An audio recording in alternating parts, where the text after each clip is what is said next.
कैले बानी जी कहिया के हरदी जतन कैले बानी जी जहिया से धियावा जनम लिहले बड़ी जी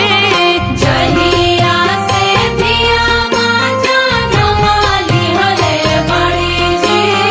तहिए से हरदी जतन कैले बानी जी कहिए से हरदी जतन कैले बानी जी कहिए से हरदी जतन कैले बानी जी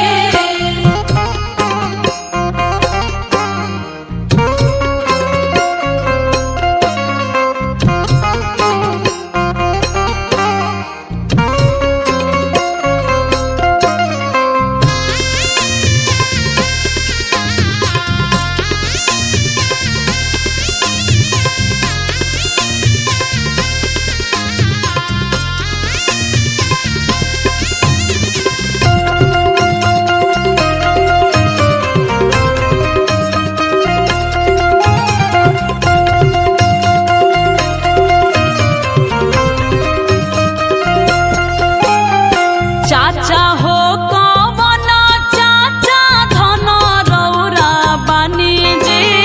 चाचा हो कवन चाचा धन रौरा बानी जी चाचा हो कवन चाचा धन रौरा बानी जी कहिया के हरदी जतन कैले बानी जी कहिया के हरदी जतन कैले बानी जी जब से भतीजी मोर जनम लिहले बड़ी जी